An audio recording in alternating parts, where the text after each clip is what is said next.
جنہیں حضور علیہ السلام نے اللہ سے مانگ کے لیا۔ سارے صحابی رسول کریم صلی اللہ علیہ وآلہ وسلم کے مرید ہیں، لیکن جناب عمر میرے حضور کی مراد ہے۔ 39 لوگ جب اسلام لا چکے، 39ویں شخص حضرت امیر حمزہ رضی اللہ تعالیٰ عنہ تھے، اور ان کا ایمان لانا مسلمانوں کے لیے بہت بڑی ڈھارس اور بہت بڑے حوصلے کا سبب و ذریعہ بنا۔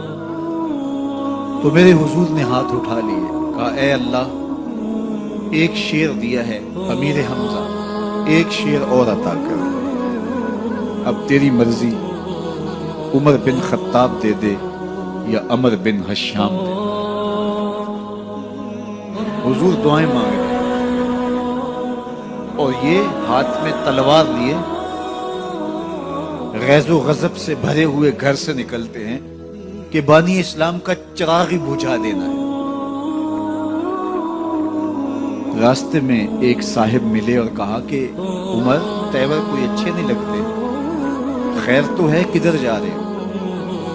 کہا چراغ اسلام بجھانے جا رہا ہوں، یہ روز کا مسئلہ ختم ہونے لگا ہے میرے ہاتھوں۔ مسکرا کے بولے گھر کی خبر تو لو۔ کہا میرے گھر کو کیا ہوا؟ کہا تمہاری بہن فاطمہ بھی نوکر بن گئی ہے رسول اللہ صلی اللہ علیہ وسلم۔ غصے سے بھرے ہوئے اپنی بہن کے گھر کا رخ کرتے ہیں، اندر سے قرآن پڑھنے کی آواز آ رہی ہے، غصہ اور بڑھ جاتا ہے، دروازے کو زور زور سے کھٹکھٹاتے ہیں۔ اہل خانہ سمجھ گئے ماجرا کیا ہے، گرجدار آواز ہے جناب عمر کی، دروازہ کھولو۔ جلدی سے معلم کو چھپا دیا اور بہن آگے بڑھ کے دروازہ کھولا۔ کہا تم سابی ہو گئے ہو، دین چھوڑ دیا تم نے، بتوں کی وفا ترک کر دی اور بے تحاشا مارنا شروع کیا۔ بہن کا سر پھٹ جاتا ہے، خون بہنے لگتا ہے اور یہ مارتے چلے جاتے ہیں۔ فاطمہ بنت خطاب بولی عمر تم خطاب کے بیٹے ہو، سنو میں بھی خطاب کی بیٹی ہوں، جو ظلم جو جبر کرنا ہے کرو، میں محمد عربی کا دامن نہیں چھوڑوں گی۔ سوچنے پہ مجبور ہو جاتے ہیں وہ کون سی طاقت ہے جس نے بجلیاں بھر دی اس کے اندر۔ کہا جو تم پڑھ رہے تھے مجھے بھی سنا سکتے ہو؟ کہا تمہیں غسل کرنا ہوگا۔ عمر اپنے بدن کو دھو رہے ہیں، میرا رب دل دھو رہا ہے۔ اتنے میں معلم بھی قرآن لے کر آ جاتے ہیں اور قرآن کی تلاوت ہونے لگتی ہے۔ طٰہٰ ما انزلنا علیک القرآن لتشقیٰ، 14ویں رات کے محبوب جان، ہم نے قرآن اس لیے نازل تو نہیں کیا تھا کہ تم مشقت میں پڑ جاؤ۔ بے تاب ہو گئے، کہا عمر کی عمر برباد ہو گئی، مجھے لے چلو حضور کی چوکھٹ میں، تلوار حمائل کی ہے، بہنوئی ساتھ ہیں۔ اور حضور کی بارگاہ میں حاضر ہوا، دروازے کے سوراخوں سے دیکھا تو صحابہ تشویش کا اظہار کرنے لگے کہ عمر آ رہا ہے، تلوار حمائل کی ہے، ارادے اچھے نہیں لگتے۔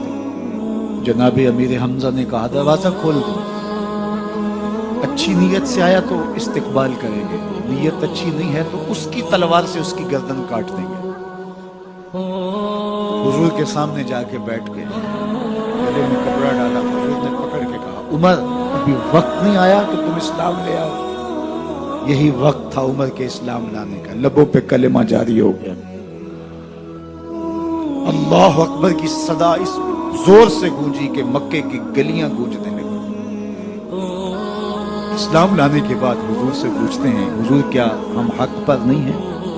فرمایا ہم حق پر، اللہ کا دین سچا نہیں ہے؟ کہا اللہ کا دین سچا ہے۔ آپ اللہ کے سچے نبی نہیں ہیں؟ فرمایا میں اللہ کا سچا نبی ہوں۔ تو کہا پھر ہم چھپ کے عبادت کرتے ہیں۔ اب مسلمانوں کی 2 صفیں بنتی ہیں، ایک صف کی قیادت امیر حمزہ کرتے ہیں، دوسری صف کے آگے آگے عمر بن خطاب چلتے ہیں اور حضور درمیان میں ہیں، اور یہ ملکوتی قافلہ صحن حرم میں آ کے اعلانیہ عبادت کرتا ہے۔ حضرت عبداللہ ابن مسعود رضی اللہ تعالیٰ عنہ فرماتے ہیں عمر کا اسلام لانا اسلام کے لیے عزت کا سبب بنا، اسلام کے وقار کی علامت بن گیا۔ ایک ایک کے دروازے پہ جا کے دروازہ کھٹکھٹا کے کہتے ہیں. وہ تو اور خبر سننے کے لیے بے چین تھے کہ یہ بانی اسلام کی زندگی کا چراغ بجھانے گیا تھا, کوئی خبر لایا ہوگا. وہ کہتے ہیں آؤ عمر کدھر آئے ہو؟ کہا تمہیں بتانے آیا ہوں, کمزوروں سے پنجہ آزمائی کرتے رہے ہو, آؤ میرے سے بات کرو, میں محمد عربی کا نوکر بن گیا. اللہ اکبر. میرے حضور نے فرمایا جب اچھے لوگوں کا ذکر کرو تو میرے عمر کا ذکر بھی کیا کرو.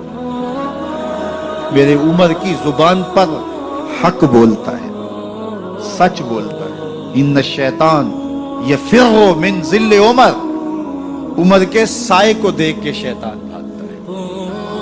اللہ اکبر. اسلام لائے تو زندگی کی ایک ایک سانس اسلام کے لیے وقف کر دی. حضور کا پہرا دیا, حضور کی ناموس کا پہرا دیا, حضور کی شریعت کا پہرا دیا. اسلامی فتوحات پھیلی تو پھیلتی ہی چلی گئی. کبھی مصر فتح ہو رہا ہے, کبھی ایران فتح ہو رہا ہے, آرمینیا تک مسلمانوں کی افواج پہنچتی ہیں.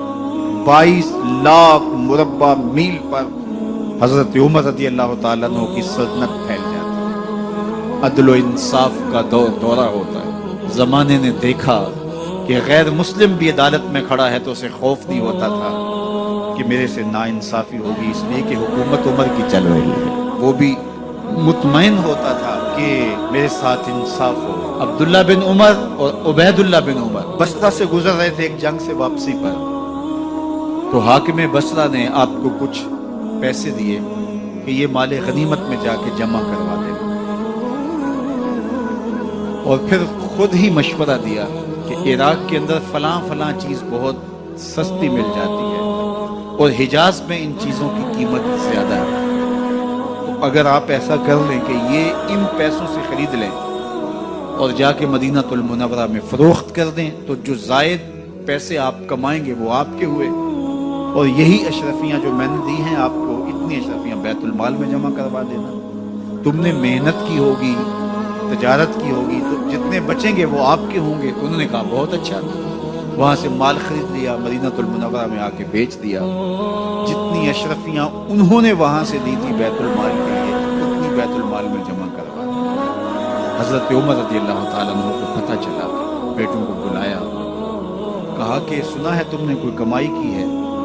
کہا جی ہم نے تو تجارت کی اور جو مال لیا تھا اتنا مال بیت المال میں جمع کروایا ہے. کہا تم بیت المال کے پیسوں پر کمائی کی ہے, وہ پیسے بھی تمہیں بیت المال میں جمع کروانے پڑیں گے. یہ عمر ہیں رضی اللہ تعالیٰ. رومی شہنشاہ کی بیوی سلام بھیجتی ہے حضرت عمر رضی اللہ تعالیٰ عنہ کی اہلیہ کو, تو وہ 1 دینار ادھار لے کر کے اس کا عطر خریدتی ہیں اور شیشیوں میں ڈال کر کے ان کو بھیجتی ہیں کہ چلو ایک رواداری کا اچھا ثبوت فراہم کیا جائے. تو وہ واپسی پر انہی شیشیوں کے اندر قیمتی موتی بھر کے بیچتی ہیں, جواہرات بھر کے بیچتی ہیں. حضرت عمر رضی اللہ تعالیٰ عنہ فرماتے ہیں لاؤ یہ سارے جواہرات, سب کو فروخت کرتے ہیں, 1 دینار اس کو دیتے ہیں, باقی بیت المال میں جمع کرتے ہیں. تو جب اپنی زندگی اتنی محتاط ہوگی, اتنی خوبصورت ہوگی, تو پھر کس طرح کوئی گورنر زیادتی کر سکتا ہے. تو حضرت سیدنا عمر رضی اللہ تعالیٰ عنہ نے اپنا طرز زندگی اور انداز معاشرت اتنا سادہ اور اتنا خوبصورت رکھا کہ اس کے مطابق تمام گورنروں کو ڈھالنے کی تلقین کی. آپ جب بھی کسی شخص کو بطور گورنر اس کا تعین کرتے تو اس کو یہ نصیحتیں کرتے, ایک ترکی گھوڑے پہ سوار نہیں ہوں گے, باریک کپڑا نہیں پہنیں گے, اور انچھنے آٹے کی روٹی کھائیں گے, مکان کا دروازہ نہیں لگائیں گے, کوئی حاجب نہیں رکھیں گے, چوکیدار نہیں رکھیں گے, بواب نہیں رکھیں گے, جو تمہارے تک پہنچنا چاہے ڈائریکٹ پہنچ جائے. اللہ اکبر. اور پھر جب کسی کو متعین کیا جاتا اس کی جائیدادیں لکھ دی جاتی کہ اس کے پاس کتنی جائیداد ہے, وہ حساب اپنے پاس رکھتے. اور جب وہ معزول ہوتا یا اس کا وقت ختم ہوتا تو آپ دیکھتے کہ اب اس کے پاس جائیداد کتنی ہے. اگر وہ جو پہلے آپ نے اپنے پاس ریکارڈ رکھا ہوتا اس سے جائیداد اس کی زیادہ ہوتی تو حضرت عمر بقیہ جائیداد بیت المال میں جمع کرتے. اللہ اکبر. اور یہ کیسے تھا؟ گورنر بول نہیں سکتا تھا، اس لیے کہ حضرت عمر کی اپنی بود و باش بھی اسی طرح کی تھی، اپنا طرز زندگی بھی اسی طرح کا تھا. مال غنیمت میں بہت ساری چادریں آتی ہیں جو سب کو تقسیم کر دی جاتی ہیں. خطبہ جمعہ دینے کے لیے آئے تو ایک شخص کھڑا ہو گیا. عمر خطبہ بعد میں سنیں گے، پہلے یہ بتائیں کہ یہ جو تم نے قمیض پہنی ہے یہ کہاں سے آئی؟ مال غنیمت کے اندر جو چادریں آئی ہیں سب کے حصے میں ایک ایک چادر آئی. آپ ناراض کر دیں، ایک چادر سے قمیض نہیں سل سکتی، تو آپ کی قمیض کہاں سے آئی؟ پہلے اس سوال کا جواب دے دیجئے، پھر خطبہ سنیں گے. اللہ اکبر. آپ کے بیٹے کھڑے ہوتے ہیں، کہا ایک چادر سے میرے باپ کی قمیض نہیں بنتی تھی، میں نے اپنے حصے کی چادر بھی اپنے باپ کو پیش کی. اس نے کہا اب سناؤ، اور ہم سنتے ہیں. یہ ہے حضرت عمر رضی اللہ تعالیٰ عنہ کی اپنی ذاتی زندگی. ایاز بن غنم کے بارے میں یہ پتہ چلتا ہے کہ وہ موٹے کپڑے نہیں باریک کپڑے پہنتا ہے. اس نے گھر کے دروازے پر بواب بھی رکھا ہوا ہے، چوکیدار بھی رکھا ہوا ہے. تو حضرت عمر رضی اللہ تعالیٰ عنہ محمد بن مسلمہ کو بھیجتے ہیں. محمد بن مسلمہ جاتے ہیں اور جا کے تحقیق کرتے ہیں تو ایسا ہی پاتے ہیں، تو ان کو وہیں گرفتار کر کے لے آتے ہیں اور حضرت عمر کے دربار میں پیش کیا جاتا ہے. چھڑی اس کے ہاتھ میں دے کر فرماتے ہیں جاؤ تم بکریاں چرایا کرو، تم گورنری کے لائق نہیں ہو. ایک گورنر کو بکریاں چرانے پہ لگا دیتے ہیں اس لیے کہ تم نے ان اصولوں سے، ان ضابطوں سے انحراف کیا ہے جو ایک سلطنت کے ذمہ دار کے لیے لازم اور ضروری ہیں. دور موجود کے حکمرانوں کو، چاہے وہ عرب کے حکمران ہوں چاہے وہ عجم کے حکمران ہوں، اگر وہ اسلام کا نام لیتے ہیں تو انہیں اپنے اعمال کا جائزہ لینا ہوگا کہ ہم کھڑے کہاں.